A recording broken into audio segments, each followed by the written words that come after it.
Estoy escribiendo esto, como un recuento completo y total de los acontecimientos que experimenté en la montaña Cilian hace casi 3 meses, por lo que puedo tener mis hechos descritos por si la policía decide escucharme. Tienen que hacerlo, porque me aterra lo que pueda pasar si no lo hacen. Sé que ya perdí a mi amigo Ethan, y temo que lo que fuera esa cosa pueda herir a más gente.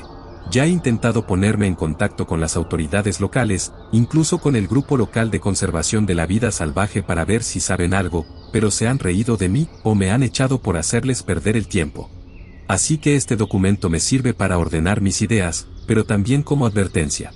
Llegados a este punto, creo que tengo que ser yo quien haga algo al respecto, y en caso de que no consiga volver y las cosas empeoren, quiero que alguien se ponga al corriente. Me llamo Ned Harris. Tengo el pelo oscuro, los ojos marrones, me falta la punta del meñique de la mano derecha y tengo una pequeña cicatriz en la mejilla izquierda. Si lees esto y más tarde me ves caminando despreocupadamente por las calles de Jericó, Virginia Occidental, significa que he fracasado.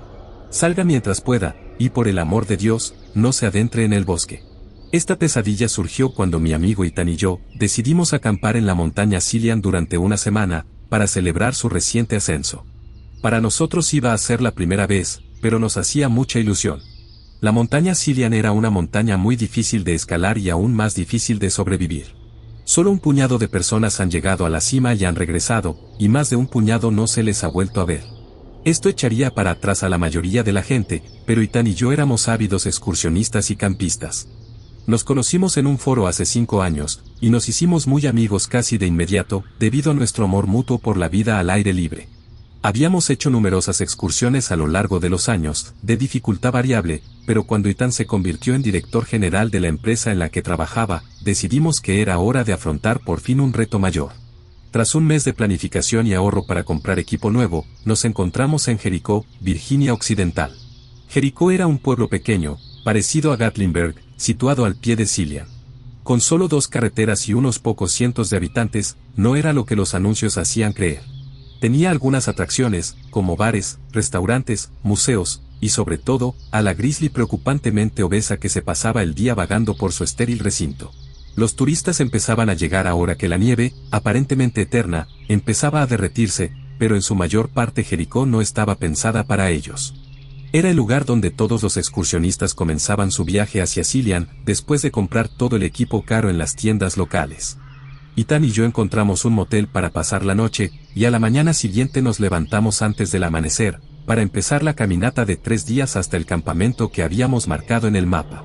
Aparte de una torcedura de tobillo, y la embestida de Ethan por un mapache particularmente agresivo, la caminata en sí no tuvo incidentes. Las empinadas pero relativamente cortas laderas de Cilian ahuyentaron rápidamente a la mayoría de los excursionistas en mal estado físico, pero nosotros subimos pendientes de 45 grados con facilidad, después de habernos entrenado para este viaje durante meses. Al segundo día, solo nos cruzábamos de vez en cuando con otros excursionistas experimentados, a los que devolvíamos un saludo amistoso y seguíamos nuestro camino. Al atardecer del segundo día, llegamos al lugar que habíamos elegido para acampar. Era un pequeño claro que ofrecía algo de espacio para las piernas, lejos de los sofocantes pinos que salpicaban el paisaje, y tenía cerca un pequeño arroyo que murmuraba gracias a la nieve derretida. Habíamos montado el campamento en menos de 1 hora, y empezamos los rituales a los que nos habíamos acostumbrado después de muchos años acampando juntos. Empecé a preparar la cena de esta noche, un delicioso paquete de macarrones con queso deshidratado, mientras Ethan iba a buscar leña. Una vez que tuve todos los utensilios de cocina fuera de sus estuches, y colocados como a mí me gustaba, tomé una olla grande y me dirigí al arroyo, para poder deshacer esa molesta parte deshidratada de nuestra comida. La zona que rodeaba el arroyo era pintoresca, como algo que se vería en el envoltorio de una botella de agua. El agua cristalina bajaba suavemente por las laderas, y la fauna local se detenía a menudo para beber un poco. Me tomé un momento para apreciar el paisaje, respirar profundamente el aire frío de la montaña, y sentir la emoción que me hizo enamorarme del senderismo muchos años antes. Me arrodillé junto al lecho del arroyo, y empecé a llenar la olla, silbando suavemente para mis adentros, cuando algo me hizo detenerme. Miré a mi alrededor, observando la arboleda a mis espaldas, y la empinada ladera rocosa delante de mí. Mis oídos se tensaron en busca de un sonido que no había oído, pero que mi cerebro seguía advirtiéndome. Se me erizó el vello de la nuca y miré rápidamente a mi derecha, a las laderas que había sobre mí. No vi nada en las escarpadas cumbres, pero no pude evitar la sensación de que me estaban observando. El arroyo, que antes balbuceaba suavemente, sonaba ahora como un río rugiente mientras yo miraba fijamente a las rocas de arriba, congelado en el sitio por un terror confuso que parecía provenir de la nada. Me levanté lentamente de la rodilla y miré hacia los picos de mi derecha. Es difícil de explicar, pero sentí como si me estuvieran observando. No una criatura que residiera en ellos, sino la montaña misma.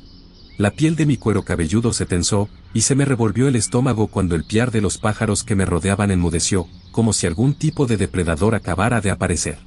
Retrocedí alejándome del arroyo, sin dejar de escrutar los acantilados que había sobre mí. Sentía como si estuviera mirando a los ojos de un viejo dios, dormido durante milenios, que acababa de decidir despertarse, y clavar su mirada directamente en mi alma. Una fuerza tan antigua y eterna, que mi existencia era un mero parpadeo en comparación, mi vida un momento de parpadea y te lo pierdes. De repente me invadió una enorme oleada de terror, que me habría hecho soltar la olla y volver corriendo a casa, si no se hubiera calmado tan rápido como llegó. Los pájaros empezaron a piar de nuevo, y el ensordecedor rugido del arroyo volvió a ser un hilillo.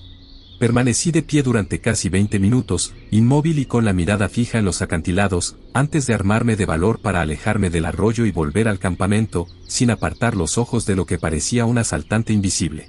Media hora más tarde estaba de vuelta en el campamento, pasando el agua por el purificador y mirando fijamente a la nada. Mi corazón, que latía con rapidez, por fin había empezado a calmarse, y empecé a sentirme tonto. «Mírate, Harris. Saltando a los fantasmas de la montaña», murmuré para mis adentros, riéndome entre dientes de lo absurdo de mi experiencia, pero incapaz de quitármelo de encima por completo. Era como si una pequeña rata estuviera dentro de mi cráneo, royéndome el cerebro por mucho que intentara sacudírmela. Miré el reloj y fruncí el ceño. Eran casi las 9, y tan llevaba fuera casi una hora y había anochecido. No era raro que tardara tanto en recoger leña, pero ambos habíamos acordado volver al campamento antes de la puesta de sol. Miré hacia el este, la dirección en la que se había ido, y tomé mi linterna. Sabía que tendría problemas por preocuparme por él, pero si se había perdido o herido, sería casi imposible encontrarlo en la oscuridad total. Apreté el botón, y un rayo de luz iluminó el bosque que tenía delante, proyectando una luz blanca e intensa sobre los árboles y las rocas, mientras que todo lo que quedaba fuera del círculo quedaba envuelto en la oscuridad. Respiré hondo y me adentré en el bosque. Le grité, siguiendo las huellas que había dejado en la nieve derretida. «Es casi de noche, deberías volver». La única respuesta que obtuve fue el canto de los grillos. Tragué saliva, agarré la linterna con más fuerza y seguí adelante. «Vamos, en serio. Volvamos al campamento». Pasé las de luz de árbol en árbol, y los nervios me hicieron dar un salto, al esperar ver algún rostro retorcido asomando por detrás de los troncos, pero sin llegar a ver nada. Finalmente perdí su rastro, cuando pareció girar y ascender hacia arriba. Me giré y apunté con mi luz más allá de los árboles, y el corazón me dio un salto en la garganta.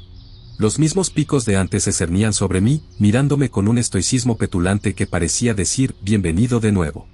Mi mano tembló, haciendo que la luz bailara sobre las rocas. Aquel sentimiento de terror existencial me invadió una vez más, irrumpiendo en mi mente con tal fuerza que inmediatamente me di la vuelta y eché a correr. No como un hombre que ha tomado una decisión, sino como un animal descerebrado que confía en su instinto para salvarse de una muerte inminente. Me precipité por el bosque, gritando mientras unos palos afilados parecían arañarme la cara y los brazos.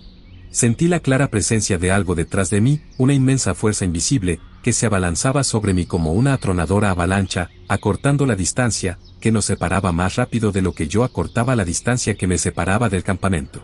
Aumenté la velocidad, moviendo las piernas tan rápido como podía, e ignoré el dolor punzante que me producían las ramas. Jadeaba y sollozaba cuando atravesé la maleza, y caí en el claro, poniéndome en posición fetal y esperando un ataque que nunca llegó. Al cabo de un momento, miré a través de los dedos, observando el suave susurro de las ramas frente a mí, mientras todo lo que había más allá quedaba sumido en la oscuridad total del sol poniente. Respiré hondo y gateaba, intentando desesperadamente reducir el ritmo cardíaco antes de desmayarme o vomitar. Cuando sentí que ya no iba a desmayarme, me puse en pie, me alejé del bosque del que acababa de escapar, y regresé hacia el campamento. Ethan estaba de pie en el centro del claro, con los brazos firmemente sujetos a los costados, y la cabeza ladeada perezosamente, como si estuviera alcoholizado. «Ethan», jadeé, mirando de nuevo hacia el bosque antes de acercarme a él. «¿Estás bien?». Te estaba buscando y entonces pasó la cosa más rara. ¿Qué pasa? Respondió Ethan, todavía de espaldas a mí. Me quedé helado. Su voz sonaba áspera, como si de repente hubiera envejecido 30 años, y fumado un paquete al día en ese tiempo. Aún más extraño, era que las inflexiones de su voz, como decía, eran idénticas a como lo hacía yo. Casi como escuchar una grabación reproducida. Gritó de repente, haciéndome saltar. Dios, por favor. Se cortó a sí mismo, cada palabra sonaba más y más como la voz normal de Ethan, antes de imitar un extraño chasquido, como una ramita rota. Ethan, dije, acercándome lentamente a él por detrás. Esto no tiene gracia. Me estás asustando. Te asusté. Respondió, balanceándose ligeramente mientras me acercaba. Ahora sonaba totalmente normal, lo que no me hizo sentir mucho mejor. Estiré la mano hacia él, mientras emitía un sonido que aún hoy me persigue, un ruido que sonaba como una mezcla entre un chasquido y un chillido corto, y que parecía casi imposible que una persona fuera capaz de emitir.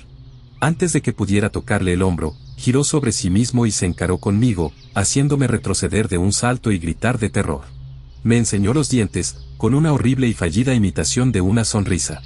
Su pelo rubio estaba sucio y le colgaba de la cara y sus ojos, Dios mío, sus ojos, apuntaban en direcciones opuestas antes de juntarse y centrarse en mí. Se me revolvió el estómago y se me pusieron los pelos de punta, cuando aquellos ojos parecieron clavarse directamente en mí, en una mirada que solo había sentido antes, nunca visto. Vamos, Ned. Tengo algo que quiero enseñarte. Tartamudeó, como si todavía estuviera tratando de averiguar cómo usar su lengua. Retrocediendo ante lo que fuera esa cosa. Todos mis instintos animales me gritaban que corriera, que me alejara de ese asqueroso remedo de vida, de mi amigo. No está lejos. Solo unos cientos de metros. Balbuceó, tambaleándose hacia mí con movimientos antinaturales, como si estuviera controlado por hilos invisibles. Me giré para correr y tropecé con mi bolsa de senderismo, aterricé con fuerza y grité de dolor cuando mi tobillo, antes torcido, se convirtió en un esguince de tobillo. Es hermoso. Gritó mientras se abalanzaba sobre mí. Nosotros somos hermosos. Se agarró a mi cara mientras yo jadeaba horrorizado. La carne de sus manos era gomosa, como la piel de las ranas, y provocó que mi propia piel se erizara, en un intento de evitar el contacto con esta bastardización de la naturaleza. Luché contra la cosa etérea, y acabé asestándole un golpe en la cara con el codo. Se tambaleó, con aquella horrible cara todavía congelada en una falsa sonrisa, mientras se ponía en pie y se giraba hacia mí, me puse en pie de un salto y eché a correr, gritando de agonía mientras mi tobillo torcido se convertía en un tobillo roto. Los árboles que me rodeaban crujían violentamente, las ramas me arañaban la cara como si quisieran frenarme. Eché un vistazo detrás de mí y grité de terror. La cosa etérea estaba detrás de mí, con esa falsa expresión humana inmóvil, mientras me seguía a toda velocidad, con los brazos pegados rígidamente a los costados.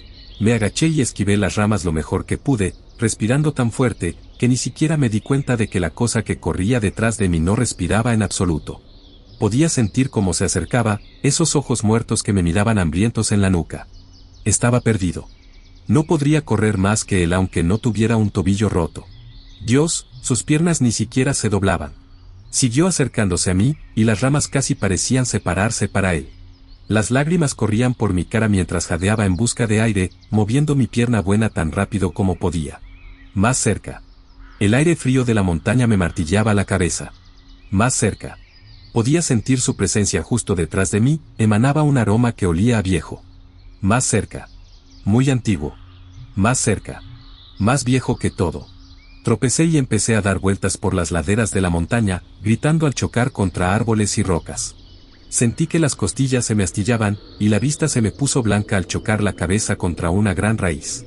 Rodé por un saliente, y caí en caída libre durante 2 o 3 segundos, antes de estrellarme contra algo que había debajo, haciendo que lo que fuera gritara de sorpresa y rabia. Entré y salí de la conciencia, mientras la gente se arrastraba para salir de la tienda sobre la que había caído, sus voces sonaban lejanas y resonaban en el vacío en el que me hundía rápidamente. Sentí que unas manos me palpaban y evaluaban mi estado, y oí el tono lejano y la voz preocupada de alguien al teléfono. Lo último que vi antes de perder el conocimiento, fueron los árboles de la cornisa de la que me había caído, que se alzaban sobre mí como gigantes ancestrales. De eso hace ya casi 3 meses. Pasé unos días en un hospital de las afueras de Jericó, antes de que me dieran el alta con las heridas curadas. Inmediatamente fui al departamento de policía de Jericó y les conté mi historia, en la que me recordaron que estaba prohibido tener drogas de cualquier tipo en Cillian. Pasé el mes siguiente intentando encontrar a alguien, cualquiera, que me creyera. Alejé a mis amigos y a mi familia con mi histeria, y me dieron de baja en el trabajo hasta que pudiera resolver mis traumas. ¿Lo más extraño? Nadie parecía acordarse de Ethan.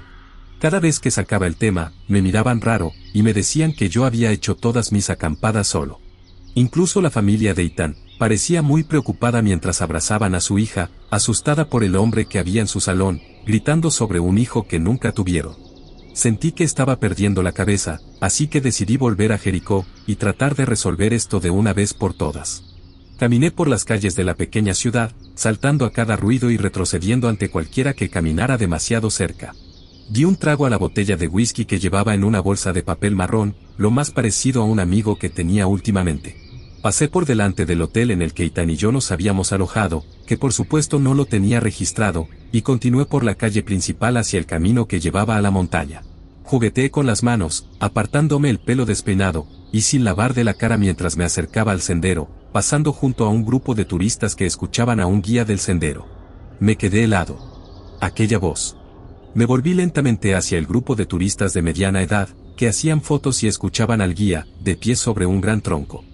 El hombre llevaba el característico traje caqui marrón y verde de un guía forestal, señalaba un mapa y contaba chistes cursis al grupo mientras se apartaba el pelo rubio de los ojos.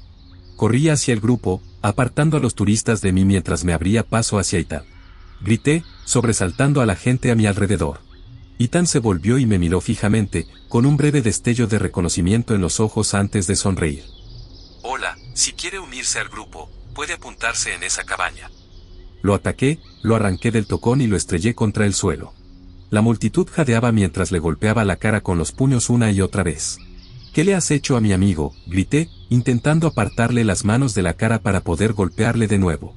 Sentí que un par de manos me agarraban y me apartaban bruscamente de Ethan, haciéndome caer sobre la hierba. 2 policías se abalanzaron sobre mí y me esposaron. Ethan se levantó, se limpió la sangre de la nariz y me sonrió. No se pasen con él, dijo, mostrando una cálida sonrisa a los policías. Tal vez no se ha tomado sus medicamentos. Me retorcí contra los policías e intenté abalanzarme sobre él, pero me sujetaron con fuerza y empezaron a arrastrarme. No saben lo que están haciendo, grité, luchando contra los hombres. Di un latigazo hacia Ethan, que se limitó a sonreírme. Me di cuenta de que su ayudante también me miraba, con una sonrisa de aspecto torpe que parece que aún no dominara del todo. No. Por favor. Grité mientras me metían en la parte trasera de un coche de policía, oyendo la voz de Ethan por todo el recinto cuando cerraron la puerta de golpe. Lo siento amigos, algunos locos. En fin, sigamos con la excursión. Tengo algo muy hermoso que me encantaría mostrarles.